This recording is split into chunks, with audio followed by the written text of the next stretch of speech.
Good morning to all my dear students. देखो पहले हम पार्ट फर्स्ट के अंदर क्वाड्रेटिक इक्वेशंस का हमने जनरल फॉर्म लिया था, उसका स्टैंडर्ड फॉर्म लिया था, ठीक है। और उसके बाद में आपको बताया था कि इसका फॉर्मेट क्या होता है और क्या नहीं होता है, ठीक है। उसकी डिग्री IS2 ही होनी चाहिए, उसके 4 फॉर्मेट होते हैं, वो सारे सिखाए थे आपको, ठीक है। अब एक्सरसाइज 4.1 के कुछ वर्ड प्रॉब्लम्स है क्वेश्चन नंबर 2 के, वो एक दो वर्ड प्रॉब्लम मैं डिस्कस कर लेता हूँ। आप भी मस्ट इसके इस टाइम वीडियो देखते वक्त अपनी एनसीईआरटी आपके सामने खोल के रखें। क्वेश्चन 2 का एक तो मैं आपको समझा देता हूँ, थर्ड पार्ट क्या बोल रहा है। Rohan mother is 26 year old then him, the product of their age in year 3 year from now will be 360। क्या बोल रहे हैं कि रोहन एज और उसकी मदर की एज कितनी है, 26 ईयर एज ज्यादा है, ठीक है। फिर बोल रहा है 3 ईयर अब से, 3 ईयर फ्रॉम नाउ, नाउ मतलब अब आने वाले टाइम में। आने वाले टाइम में क्या, अभी आपकी एज 12 साल है, आने वाले 3 साल बाद आपकी एज क्या होगी, 15 साल, मीन्स एज ऐड होगी, ठीक है। फिर बोल रहा है कि उस टाइम आपकी एज का प्रोडक्ट कितना है, 360 है। तो इस क्वेश्चन को आपको सॉल्व करना है। नाउ कैसे सॉल्व करेंगे, देखो सबसे पहले थर्ड पार्ट ले रहा हूं। देखो इन वर्ड प्रॉब्लम से हम समझेंगे कैसे वर्ड प्रॉब्लम में हमें इक्वेशंस बनानी है। क्वाड्रेटिक इक्वेशंस बन गई मतलब क्वेश्चन हो गया। अभी हम आगे सॉल्यूशंस, रूट्स वगैरह क्वाड्रेटिक इक्वेशन बनेंगे। उसके बाद तो आपके पास मैं एक ऐसा फॉर्मूला दे दूंगा जिसमें आपको मिडल टर्म, फैक्टराइजेशन वगैरह किसी की भी दिक्कत नहीं आएगी, सीधा फॉर्मूला लगाओ, आंसर लगाओ, ठीक है। थर्ड पार्ट के अंदर तो सबसे पहले क्या देंगे, let be Rohan is x here, then age of his mother, mother की एज क्या है, रोहन से 26 ईयर ज्यादा है, मींस रोहन की एज प्लस 26, यही हुआ ना। अब बोल रहा है from now, from now 3 year, मतलब अब से 3 साल आगे की बात कर रहा है। आगे की बात कर रहा है, आगे की बात करता है तब तो हमेशा जो आप एज सपोज कर रहे हो, जितनी ईयर आगे की बात करता है उतने ईयर उसमें ऐड करने होते हैं, ठीक है। बिफोर की बात करता है मीन्स आपको जितने ईयर बिफोर की बात करता है एज सब्ट्रैक्ट करना होता है। ये वर्ड प्रॉब्लम के अंदर कुछ हिंट आते हैं, उनको समझ लेना चाहिए। तो from 3 year now Rohan age क्या हो जाएगी, रोहन एज क्या हो जाएगी, x प्लस 3 ईयर, ठीक है। हिज मदर एज क्या हो जाएगी, x प्लस 26 प्लस 3 क्या हो जाएगी, x प्लस 29 ये। फिर बोल रहा है, आपको कंडीशन क्या दी है कि from 3 year now the product of there edges, means इसका रोहन की एज का, मतलब रोहन और रोहन की मदर की एज का जो प्रोडक्ट है वो कितना है, 360। तो according to given condition, word problems का क्वेश्चन हमेशा आए तो ध्यान रखना, इस टाइप से वर्ड के साथ आपको उसको सॉल्व करना है, वर्डिंग फॉर्म में आपको उसको सॉल्व करना है, ठीक है। तो क्या हो जाएगा, अकॉर्डिंग टू कंडीशन क्या दी है कि फ्रॉम 3 ईयर नाउ जो उन दोनों की एज का प्रोडक्ट है वो प्रोडक्ट कितना है आपका 360। ओके कर लेते हैं, कोई दिक्कत नहीं, ठीक है। तो x plus 3 multiply with x plus 29 equals to 360, ठीक है। नाउ अब क्या करेंगे, ये भी लीनियर इक्वेशन, ये भी linear equation, means algebraic expression से आपस में मल्टीप्लाई करना है। तो पहले टर्म का मल्टीप्लाई पूरे वाले नंबर के साथ, फिर सेकंड टर्म का मल्टीप्लाई पूरे वाले नंबर के साथ, x का x के साथ, x स्क्वायर, x का 29 के साथ 29x, 3 का x के साथ प्लस 3x, प्लस 3 का इसके साथ 3 9 27, 6 and 2 8 87, ठीक है। इसको इधर ही लेके आ जाओ, minus 360 equals 0। Now x square की टर्म तो आपके पास एक ही है, एक्स स्क्वायर। नाउ 29, ये भी प्लस के और ये भी प्लस के, कितने हो गए आपके 32x। देखो प्लस के 87 माइनस के 360, मीन्स दोनों में से जब दोनों के साइन चेंज होते हैं हमारे पास, तो हम क्या करते हैं, दोनों नंबर का सबट्रैक्ट करते हैं, बट जो नंबर ग्रेटर होता है उसका साइन लगेगा। तो दोनों में से बड़ा तो कौन है, 360, तो सिंबल तो माइनस का ही लगेगा। नाउ 10 में से 7 गए, 3 यहाँ बच गए 5, 15 हो गए, 15 में से 8 गए 7, और यहाँ पे 2, 273 इक्वल्स 0। तो अब आपके पास ये क्या बन के आ गई, जो हमारे पास अकॉर्डिंग टू क्वेश्चन कंडीशंस थी वो क्वाड इक्वेशन ये बन के आ गई। अब देखो जो भी रोहन की x की वैल्यू आएगी वो इस क्वाड इक्वेशंस को सेटिस्फाइड करेगी। अभी तक देखो 4.1 में जो हमें क्या करना है, हमें जो क्वेश्चंस के अकॉर्डिंग इक्वेशंस बतानी है।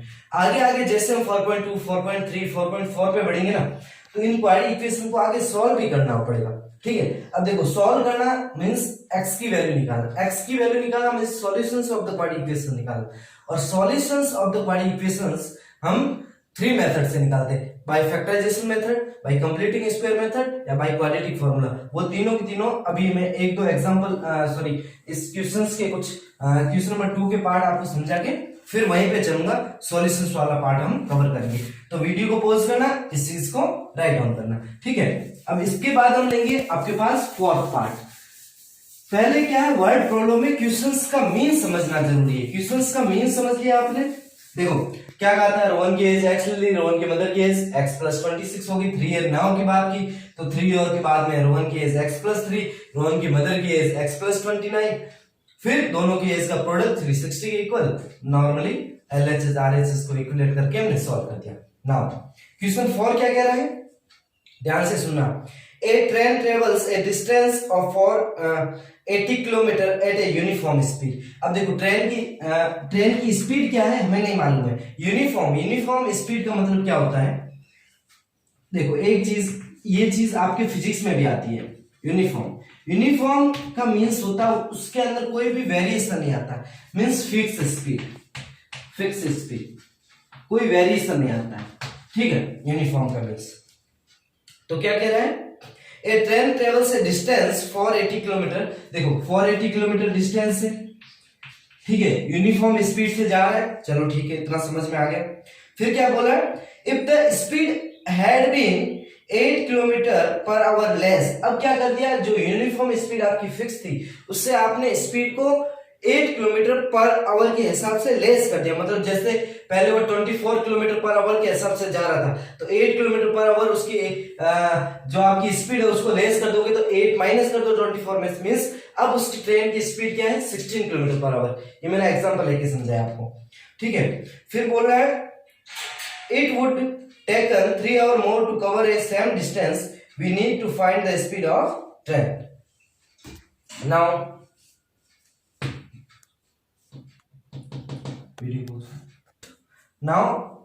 अब देखो क्वेश्चन ने क्या कहा, क्वेश्चन के मीन का समझो।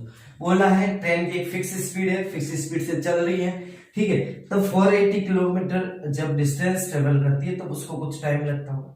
फिर बोला कि स्पीड को आपने क्या कर दिया, स्लो कर दिया, मींस 8 किलोमीटर पर आवर के हिसाब से स्लो कर दिया। फिर जो टाइम लग रहा है वो जो उस डिस्टेंस को कवर करने में जो टाइम लग रहा है वो 3 आवर ज्यादा लग रहा है। मींस अब देखो इस क्वेश्चन के अंदर आप वर्ड को देखो, इसके अंदर आपको एक चीज का हिंट मिल रहा है कि मतलब टाइम डिफरेंस कितना है, 3 आवर। ठीक है, टाइम डिफरेंस कितना है, 3 आवर। मींस आपको क्या निकालना है, दोनों ही कंडीशन में टाइम निकालना है। ठीक है, तो let be speed is x kilometre per hour. Now distance क्या है, डिस्टेंस कितना है, 480 किलोमीटर। ठीक है, अब देखो डिस्टेंस 480 किलोमीटर है, x किलोमीटर के हिसाब से स्पीड से वो जाता है, तो उसको टाइम क्या लगेगा, टाइम क्या होता है, d/t, distance upon time, means 480 upon x। यही कंडीशन हुई नहीं।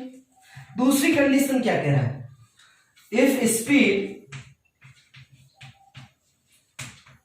Speed had been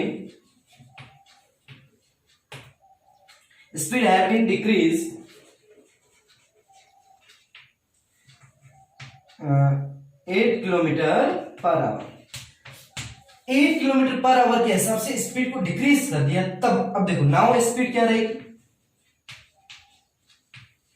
now speed क्या रहेगी, देखो यूनिफॉर्म स्पीड तो x थी, पहले x थी, अब उसमें से 8 को लेस कर दो, means x minus 8 kilometre per our. ये डिस्टेंस तो वही सेम ही है 480 किलोमीटर है नहीं, तो देखो टाइम क्या होगा according to D by T 480 upon x minus 8 रहेगा नहीं रहेगा। अब बोल रहे हैं कि ये टाइम जैसे let suppose D by S distance upon speed. अब देखो ये टाइम आपका जैसे हो गया t1, ये टाइम हो गया आपका t2, ठीक है। अब देखो दोनों ही टाइम पीरियड के अंदर जो डिफरेंस दिया गया है, डिफरेंस मींस आपको क्या बोला गया कि जब वो स्पीड स्लो कर देता है तो वो 3 घंटे लेट पहुंचती है। ऑब्वियसली बात है जब आपकी स्पीड थी उस स्पीड से आप स्लो हो जाओगे तो टाइम पीरियड दोनों के बीच में कुछ ना कुछ डिफरेंस आएगा। तो आपको क्या गिवन है t2 माइनस t1 जो है वो कितना है 3 आवर है, कितना है 3 आवर है, ये क्वेश्चन में गिवन किया है। नाउ t2 कितना है 480 upon x minus 8 minus 480 upon x equals to 3, इधर एलसीएम क्या आ जाएगा x minus 8 into x minus 8 से तो x माइनस 8 गया, x का मल्टीप्लाई 480 से तो 480x माइनस x से x कट गया तो x माइनस 8 का मल्टीप्लाई किससे करेंगे 480 से इक्वल्स टू 3। अब देखो जब इसको हम सॉल्व करेंगे तो ये तो इधर क्रॉस मल्टीप्लाई में चला जाएगा, क्या हो जाएगा 480x माइनस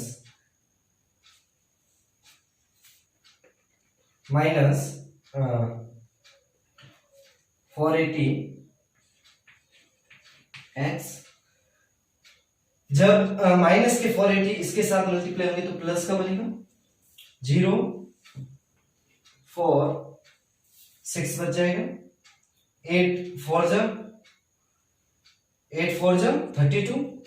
32 प्लस 6 38। नाउ इस साइड जाएगा तो 3 इससे मल्टीप्लाई होगा 3x इंटू एक्स माइनस 8। अब देखो ये तो इससे कट जाएगा, कटेगा नहीं कटेगा, इस 380 को उधर ट्रांसफर कर दो या पूरे को उधर ले लो, बात एक ही है। 3x का मल्टीप्लाई x के साथ 3x स्क्वायर माइनस 3x का मल्टीप्लाई 8 के साथ तो 24x और ये उधर जाएगा तो 3840, ठीक है, तो इक्वल्स टू 0। तो ये आपकी क्या बन गया, ये क्वाड्रेटिक इक्वेशंस जो इस क्वेश्चन के अकॉर्डिंग सेटिस्फाई करेगी, ठीक है। तो ये हमने समझ लिया कि वर्ड प्रॉब्लम्स की क्वेश्चंस को कैसे सॉल्व करना है, उसकी क्वाड्रेटिक इक्वेशंस कैसे बनानी। यदि ये चीज आपने सीख ली दैट मींस आप काफी हद तक वर्ड प्रॉब्लम्स को सॉल्व करना सीख लेंगे, ठीक है। वीडियो को पॉज करें और इस चीज को राइट डाउन करें। नाउ जो पार्ट फर्स्ट की चीजें बची हुई थी वो हमने कवर कर ली है। अब देखो हमारा जो इंट्रोडक्शन मैंने आपको बताया था, सेकंड टॉपिक क्या है कि सॉल्यूशंस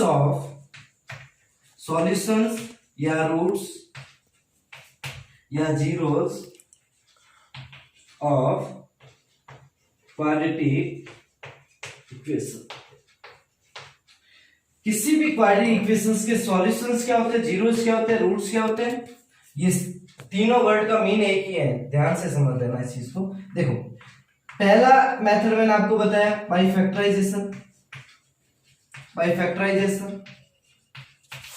ठीक है।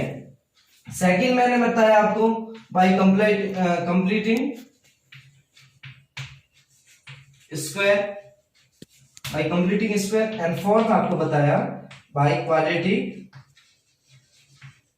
क्वाड्रेटिक फॉर्मूला या श्रीधराचार्य फॉर्मूला। ये तीन मेथड बताए। अब ये तीनों के तीनों मेथड आपके एक्सरसाइज 4.2 से लेकर 4.4 तक कवर करवाएंगे। देखो इन्हीं टॉपिक के अंदर आपके एक्सरसाइज 4.2 से 4.4 तक है। बस जो थ्योरी पोर्शन है वो हमारे ये 3 ही है, इसके बाद थ्योरी पोर्शन नहीं आएगा, उसके बाद हमें क्वेश्चन प्रैक्टिस ही करना है। अब देखो मैं आपको बता दूं, ये मेथड आप 9th स्टैंडर्ड के अंदर भी पढ़ के आ चुके हैं। क्यों? आपने 9th स्टैंडर्ड के अंदर इन चीजों बाय फैक्टराइजेशन मेथड के अंदर आपने ये चीज सीखी थी, नहीं सीखी थी? By middle term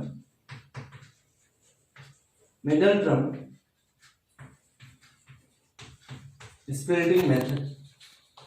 middle term को तोड़कर जो हम जिस टाइप से दो लीनियर क्वाड्रेटिक इक्वेशंस को लीनियर इक्वेशंस में तोड़ते हैं, फिर उसको जीरो के इक्वल करते हैं, फिर हमारे पास जो एक्स की वैल्यू आती है वो मिडल टर्म हमने सीखा था। तो ये मेथड सीख के आ चुके हैं, इस पे हम सीधा क्वेश्चन प्रैक्टिस ही करेंगे। ठीक है, बाय कंप्लीटिंग स्क्वायर मैंने आपको बताया, सीबीएसई ने इसको हटा दिया है, इसको हटा दिया। अब हमें क्या सीखना है? By quadratic formula. अब देखो by quadratic formula means by quadratic formula का मतलब कि ये बाय क्वाड्रेटिक फॉर्मूला है क्या, ये चीज सीखनी। अब मैं आपको बता दूं कि जो बाय क्वाड्रेटिक फॉर्मूला है ना, ये एक्चुअली बाय कंप्लीटिंग स्क्वायर से ही निकल के आता है। जैसे आपको क्वाड्रेटिक इक्वेशन का जो स्टैंडर्ड फॉर्म गिवन होता है ना, ax² + bx + c, उसको यदि आप बाय कंप्लीटिंग स्क्वायर मेथड से यदि सॉल्व करते जाओगे तो लास्ट में जो आपके पास निकल के आएगा वो क्वाड्रेटिक फॉर्मूला ही है। ठीक है, तो हमें ये चीज सीखनी है। तो देखो मैं इस चीज को ले रहा हूं, थर्ड चीज को। इस थर्ड चीज के बाद हमारे इस चैप्टर की जितनी भी थ्योरी होगी वो कंप्लीट हो जाएगी, बाद में हमें सिर्फ क्वेश्चन प्रैक्टिस ही करने हैं। ठीक है, तो देखो बाय कंप्लीटिंग स्क्वायर मेथड का ही यूज करते हुए मैं बाय क्वाड्रेटिक फॉर्मूला निकालूंगा, इस चीज का ध्यान रखें। ठीक है, और आपके एनसीईआरटी में जितने भी क्वेश्चन है बाय कंप्लीटिंग स्क्वायर मेथड वाले, या तो उसको आप बाय क्वाड्रेटिक फॉर्मूला से सॉल्व करना या फिर आप बाय मिडिल टर्म स्प्लिटिंग। ठीक है, मिडिल टर्म वाले के लिए मैं अभी एग्जांपल ले लूंगा तो आपको अच्छे से समझ में आ जाएगा, और वैसे भी आपको चीज क्लियर है। आपके लिए जो नई चीज है वो यही है, बाय क्वाड्रेटिक फॉर्मूला। तो इस चीज को हम कैसे लेके आएंगे? देखो 4.3 नहीं 4.4 तक ना, तो क्या सीखना है हमें? Quadratic formula. ध्यान से समझना बच्चों, बहुत ही इंपॉर्टेंट है। मैंने अभी पिछले क्वेश्चन सॉल्व करते वक्त आपको बोला था कि आगे आने वाली चीजों में आपको एकदम ऐसा फॉर्मूला दे दूंगा जिससे आप फॉर्मूला लगाओ आंसर लाओ। ठीक है, मिडिल टर्मिंग, प्राइम फैक्टराइजेशंस, ए और सी का मल्टीप्लाई, वो सारे के सारे भले आप भूल सकते हो, कोई दिक्कत नहीं है। ठीक है, अब देखो बाय क्वाड्रेटिक फॉर्मूला आएगा कैसे? अब देखो कोई भी क्वाड्रेटिक इक्वेशन में उसका जनरल फॉर्म यही है, ax² bx + c = 0 where a not equals to 0, यही जनरल फॉर्म है। अब देखो जो कंप्लीटिंग स्क्वायर मेथड है ना, कंप्लीटिंग स्क्वायर मेथड आपको कहता है कि जब आप कंप्लीटिंग स्क्वायर मेथड मींस आपको ये आइडेंटिटी बनानी, या तो a + b का होल स्क्वायर बनाना है या a - b का होल स्क्वायर बनाना है। कंप्लीटिंग स्क्वायर मेथड ये कहता है कि या तो आप जो इस फॉर्मेट को इसमें लेके आओ, a + b के होल स्क्वायर के फॉर्मेट में, या a - b के होल स्क्वायर के फॉर्मेट में लेके आओ। ठीक है, तो सबसे पहला स्टेप क्या होता है? जो भी आपके पास x का कोफिशिएंट होता है, सॉरी x² का कोफिशिएंट होता है, उससे आप पूरी क्वाड्रेटिक इक्वेशन को डिवाइड कर दो। जो क्या कह रहा हूं, पहला स्टेप क्या है? जो भी x² का कोफिशिएंट है उससे पूरी क्वाड्रेटिक इक्वेशंस को डिवाइड कर दो। Means by dividing a to all equation. देखो ax² by a plus b by ax plus c by a equals to 0। क्यों? क्योंकि left hand side right hand side आप कुछ भी कर सकते हो, 0 में a का डिवाइड करोगे 0 ही आएगा। अब देखो a से a कट जाएगा तो मैं सिंपल ही लिख लूं ऐसा, x² plus b by ax plus c by। ध्यान से समझना बच्चों, स्टेप बाय स्टेप। इसके स्टेप समझ लिए मतलब आपने बाय कंप्लीटिंग स्क्वायर मेथड भी समझ लिया, भले सिलेबस में नहीं है, उसको डिलीट कर दिया, लेकिन आपको वो भी पता चल जाएगा। Now x² plus b by ax plus c by a। Now अब क्या करना है? x² है, इसको मैं ऐसे लिख दूं, x का होल स्क्वायर लिख दिया, प्लस बी बाई ए, ठीक है, बी बाई ए एक्स है। क्या मैं इसको ऊपर नीचे 2 से मल्टीप्लाई कर सकता हूं? कोई दिक्कत है क्या? कोई दिक्कत नहीं। सेम नंबर से न्यूमरेटर और डिनोमिनेटर मल्टीप्लाई कर सकते हैं, क्योंकि ये 2 बी के साथ मल्टीप्लाई हुआ, ये ए के साथ है, 2 से 2 कट जाएगा, कोई दिक्कत नहीं। प्लस मैंने क्या किया, बी बाई 2a का होल स्क्वायर ऐड किया और b बाई 2a का होल स्क्वायर सब्ट्रैक्ट किया, plus c by a equals to 0। Means देखो 3 है, 3 में प्लस 2 करो माइनस 2 करो, क्या आएगा? 3 आएगा। तो वही चीज मैंने की है, क्योंकि इसका अभी हम यूज करने वाले हैं ना। यूज कैसे करेंगे देखो, मैं बोल दूं जो हमारा x है वो a है, x a b हमने ले रखे तो p क्यों ले लेते, p b बाई 2a हमारा q है, ठीक है। तो देखो p स्क्वायर, x की जगह p रखो तो p square plus 2 into b upon 2a क्या है, q है, x क्या है, p है, तो p into q plus b by 2a क्या है, q है, q का whole square minus b by 2a का square plus c by a equals 0। Now क्या p square plus 2pq plus q का होल स्क्वायर, क्या मैं इस चीज को ऐसे लिख सकता हूं? नहीं लिख सकता हूं। ये आइडेंटिटी हमने सीखी है, p प्लस q का होल स्क्वायर। यदि आप a प्लस b का होल स्क्वायर खोल दो क्या होगा, a square plus 2ab plus b square, होगा या नहीं होगा? तो वही तो p प्लस q का होल स्क्वायर। अब इस चीजों को उधर ट्रांसफर कर दो, ये चीज उधर जाएगी तो प्लस का हो जाएगा, प्लस के b बाई 2a इसका होल स्क्वायर खोल ही दो, क्या हो जाएगा, b square upon 4a square, minus का था प्लस का हो गया, माइनस के c बाई a, ठीक है। अब देखो p हमारा क्या था, x, q हमारा क्या था, b by 2a। Now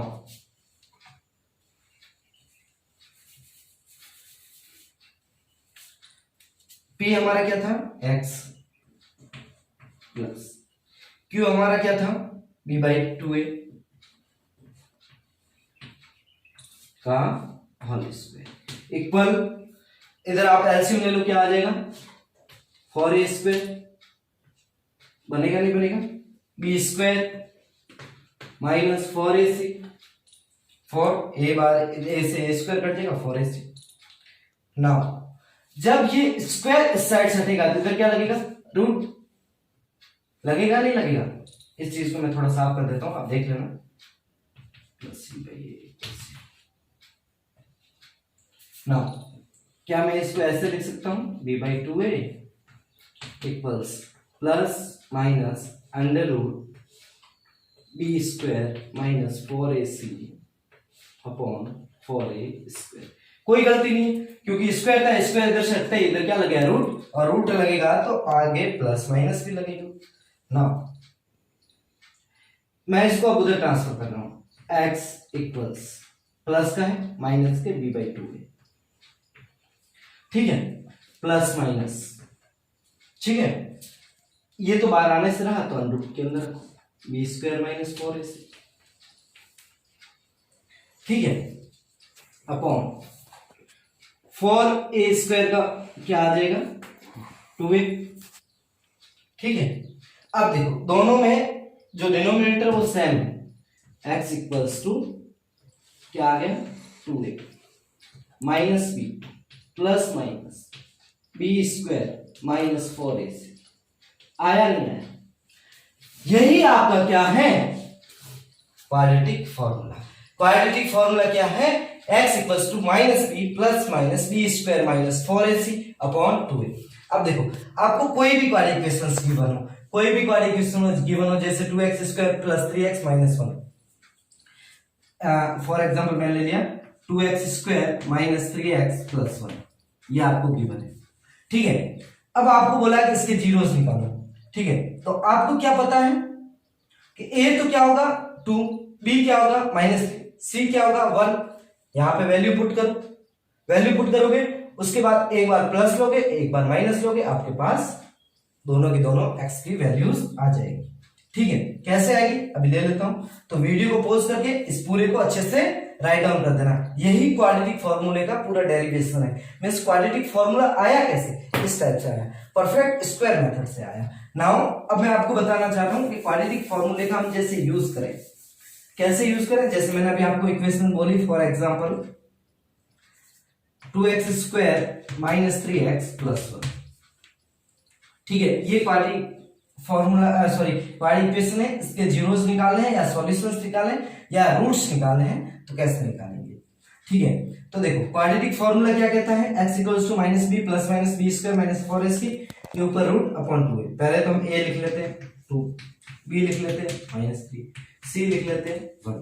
x क्या होगा -b + b² - 4ac/2a। x minus b कितना है -, प्लस माइनस b² -3 का स्क्वायर 9 -4 × a क्या है 2, c क्या है 1 अपॉन 2 × 2 कितना है 2। नाउ माइनस माइनस प्लस कितनी प्लस माइनस 9 - 8 अपॉन 4 क्या हो गया 3 ± रूट के अंदर 1/4। देखो रूट के अंदर 1 मतलब क्या रहेगा आपका 1 ही रहेगा। अब देखो, अब बोलोगे सर 2 जीरोस कैसे हैं, ऐसे तो 1 मिलेगा। तो एक बार प्लस लेना है, एक बार माइनस लेना है, मीन्स इस टाइप से करना है आपको। नाउ फॉर एग्जांपल पहले हमने प्लस ले लिया, क्योंकि हमें पता है क्वाड्रेटिक इक्वेशन है 2 जीरोस होंगे। प्लस ले लो तो क्या हो जाएगा x = 3 + 1/4, 4/4 क्या हो गया 1। माइनस ले लो x = 3 - 1/4, 2/4 क्या आ गया 1/2। तो आपके जीरोस क्या क्या आ गए, एक तो आ गया 1, दूसरा आ गया 1/2। तो इस टाइप से क्वाड्रेटिक फॉर्मूले का यूज कर। अब आपको देखो कितनी भी कैसी भी क्वाड्रेटिक इक्वेशन गिवन होगी, आपको क्या है a b की सीधी वैल्यू निकालनी है, फॉर्मूले के अंदर रखनी है और आंसर लेके आना। समझ में आ गया बच्चों, ठीक है। तो क्वाड्रेटिक फॉर्मूला क्या है, x = -b ± √b² - 4ac/2। Now अब देखो इसके अंदर क्या है, एक चीज और समझ लेंगे। इस क्वाड्रेटिक इक्वेशन जो ये फॉर्मूला होता है ना, इसके अंदर आपकी कंडीशन होती है कि जो ये b² - 4ac है ना, ये ग्रेटर देन इक्वल्स टू 0 होना चाहिए। ये कंडीशन होती है। इस कंडीशन ये कंडीशन है इसके लिए, ये कंडीशन है इसके लिए नेसेसरी है, ठीक है। अब इस कंडीशन के अकॉर्डिंग मैं आपको बताना चाहूंगा कि ये कंडीशन क्यों आई ऐसी, ठीक है। इसके बारे में थोड़ा जानकारी ले लेते हैं, ठीक है। तो आपके सॉल्यूशंस के लिए तो अभी 1 and 1/2 आपको पूछ लिया कि रूट्स क्या होंगे तो 1 and 1/2 आपको पूछ लिया, जीरोस क्या होंगे तो 1 and 1/2। नाउ मैं आपको थोड़ा कंडीशन के बारे में डिस्कस कर लेता हूं, और कंडीशन वाले टॉपिक को हम ऐसे लिखेंगे कि नेचर ऑफ द रूट्स। क्या लिखेंगे, nature of the roots, nature of roots, ठीक है। अब देखो नेचर ऑफ द रूट्स जो हमें देता है, क्वाड्रेटिक फॉर्मूला हमारा क्या होता है, x = -b ± √b² - 4ac/2। अब दो नेचर ऑफ द रूट्स, मैंने आपको यहां पे क्या लिखा है, b² - 4ac > 0, ये लिखा है ना। नाउ ये क्यों होता है, देखो नेचर ऑफ द रूट्स हम इसलिए पढ़ ले क्योंकि ये जो b² - 4ac है ना, ये अंडर रूट के अंदर है। अंडर रूट के अंदर वाला नंबर या तो 0 हो सकता है या 0 से बड़ा ही होना चाहिए। 0 से छोटा जा रहा है दैट मींस वो नेगेटिव, मींस आयोटा आ रहा है, मींस कॉम्प्लेक्स नंबर आ रहा है, जो हम वेल स्टडी 11th स्टैंडर्ड के अंदर करते हैं, 12th स्टैंडर्ड के अंदर करते हैं, ठीक है। तो वो सारी चीजें हम 10th स्टैंडर्ड तक नहीं पढ़ते हैं, ठीक है। तो इसलिए हम लिखते हैं इसके अंदर नेचर ऑफ द रूट्स पढ़ते हैं। नेचर ऑफ द रूट्स हमें क्या कैसे पता चलता है, जो ये b² - 4ac है ना, इसका एक नाम दिया जाता है d। क्या दिया जाता है d। d क्या है b² - 4ac। अब d का पूरा नाम क्या है, डिस्क्रिमिनेंट। क्या है डिस्क्रिमिनेंट क्या है? Discriminant B square minus 4ac। अब नेचर ऑफ द रूट्स के लिए कंडीशंस कितनी है? 3 कंडीशंस है। पहली, दूसरी, ध्यान से समझना बच्चों, इस क्वेश्चन पे आपको k की वैल्यू पूछ लेता है, p की वैल्यू पूछेगा। अभी 4.4 एक्सरसाइज में हम इस on nature of the roots, ये जो 4 टॉपिक है ना हमारा, ये हमारा एक्सरसाइज 4.4 में बहुत हेल्प करेगा। देखना अभी 4.4 के अंदर, एक्सरसाइज 4.4 में। अब नाउ देखो, नेचर ऑफ द रूट्स के अंदर क्या चीजें सीखनी? d equals to B square minus 4ac है, ठीक है। पहली कंडीशन कहती है कि d ग्रेटर देन 0, 0 से बड़ा है, 1, 0.9, 0.1 हो सकता है, लेकिन 0 के इक्वल नहीं, means B square minus 4ac greater than. तो इस कंडीशन में नेचर ऑफ द रूट्स क्या होते हैं? दोनों के दोनों रूट्स कैसे होंगे? Real roots and distinct means दोनों रूट डिफरेंट हो गए। जैसे एक 2 हो गया, एक 1/2 हो गया, एक 5 हो गया, एक 7/2 हो गया, मींस दोनों रूट्स डिफरेंट हो गए। दूसरी कंडीशन क्या? d 0 के इक्वल हो गया तो means b square minus 4ac equals to 0 हो गया तो क्या हो जाएगा? रूट्स तो रियल ही रहेंगे अब भी, लेकिन क्या हो जाएंगे? Real roots but equal.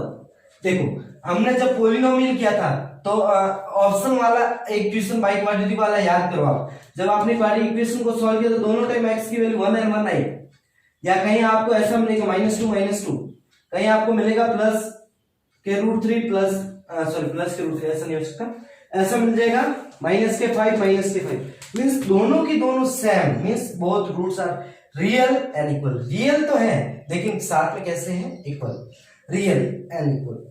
अब जब थर्ड कंडीशन क्या है? जब d 0 से छोटा आ जाए, मींस d लेस देन 0 आ जाए, तब हमारा means b square minus 4ac less than 0 आ जाए, तब रूट्स कैसे होंगे?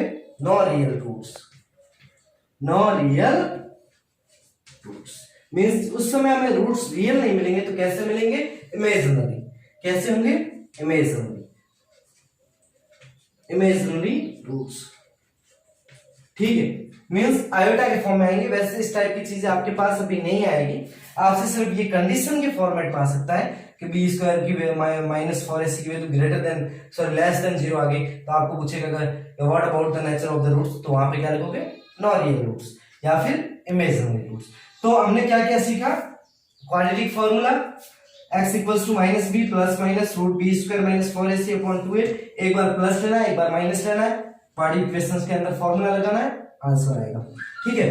दूसरा आपने सीखा कि d की value B square minus 4ac की वैल्यू जो डिस्क्रिमिनेंट है उसके अकॉर्डिंग हमने क्या सीखा? Nature of the roots. यदि ग्रेटर देन 0 है तब तो क्या होंगे? रियल एंड डिफरेंट या डिस्टिंक्ट। जब इक्वल टू 0 है तब क्या होंगे? Real and equal. जब लेस देन 0 है तब क्या हो जाएंगे? No real roots are imaginary. Video को पॉज करना है इसको एंड इजीली राइट डाउन करना, वीडियो को पॉज करके राइट डाउन करें। नाउ जैसे मैं एक्सरसाइज 4.4 का क्वेश्चन नंबर फर्स्ट का थर्ड पार्ट लेता हूं। क्वेश्चन नंबर फर्स्ट का थर्ड पार्ट क्या है? 2x square minus 6x plus 3। देखो क्वेश्चन क्या कह रहा है? क्वेश्चन कह रहा है कि आप इसके रूट्स पता करो, नेचर ऑफ द रूट्स पता करो। नेचर ऑफ द रूट्स यदि रियल आता है तो आपको रूट्स जो उसके रूट्स होंगे वो बताने। तो देखो नेचर ऑफ द रूट्स कैसे निकालेंगे? सबसे पहले equals to B square minus 4ac से निकालेंगे, नहीं निकालेंगे? अब देखो सबसे पहले आपको लिखना a क्या है? 2 है, b क्या है? -6 है। ये देखो पहले ही आप लिख लेंगे, ठीक है, सबको अलग अलग लिखेंगे। b क्या है? b क्या है? -6 का स्क्वायर माइनस 4 इंटू 2 इंटू 3, 36 आ गया, माइनस 4 इंटू 2 8 3 जा 24 आया, नहीं आया? 24 आया। 24 में से 36 आएंगे तो कितना बचेगा? 6 and 6 12 बचेगा, नहीं बचेगा? मीन्स जो d है ये 12 0 से बड़ा है, means d greater than 0। d greater than 0 है तो रूट्स कैसे होंगे? नेचर ऑफ द रूट्स क्या होंगे? Real and distinct. Real and distinct means अब आपको रूट्स निकालने, तो रूट्स अब कैसे निकालोगे? x इक्वल्स टू, मैं अभी बार बार कह रहा हूं, रूट्स कह दो, जीरोस कह दो, सॉल्यूशंस कह दो, तीनों का मीन्स एक ही है, ठीक है। तो x equals to minus B plus minus B square minus 4ac upon 2a।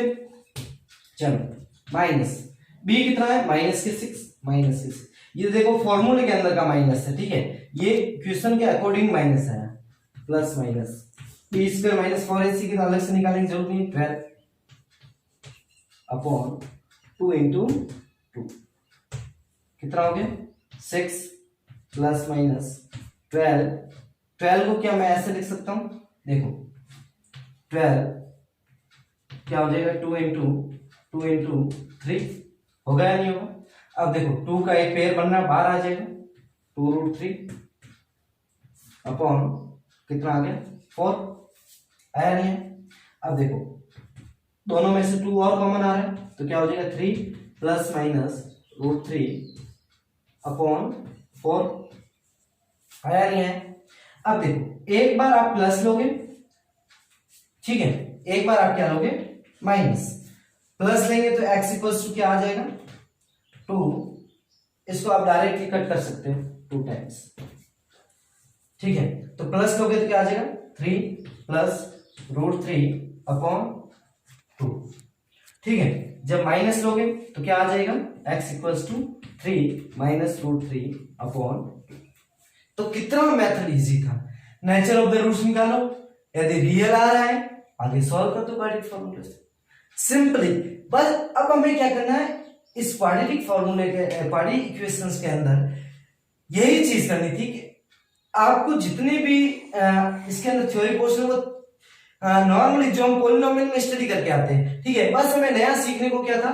सिर्फ क्वाड्रेटिक फॉर्मूला हमारे लिए नया था, quadratic formula and nature of the roots, ये 2 टॉपिक हमारे लिए नए थे। बाकी एग्जैक्टली जो पॉलिनोमियल के अंदर पढ़ते वही क्वाड्रेटिक इक्वेशंस के अंदर हमें पढ़ना था, ठीक है। अब हमें क्या करना है? हमने पूरा थ्योरी पोर्शन पढ़ लिया, अब हमें मैक्सिमम से मैक्सिमम वर्ड प्रॉब्लम सॉल्व करने हैं, क्वेश्चन प्रैक्टिस करने हैं, क्योंकि क्वेश्चन प्रैक्टिस करेंगे तभी हमारा होगा। बाकी जितनी थ्योरी तो इसके अंदर 10 लाइन की थी, quadratic formula, nature of the roots and जो शुरुआत में हमने सीखा external form the quadratic equations, ये एक पेज की थ्योरी पोर्शन ही था। बाकी सब जितना भी है अब क्वेश्चन प्रैक्टिस से आपका सॉल्व होगा। तो बार बार क्वेश्चन प्रैक्टिस करें, क्वेश्चन क्वाड्रेटिक फॉर्मूला लगाए, नेचर ऑफ द रूट्स निकाले एंड देन सॉल्व करें, ठीक है।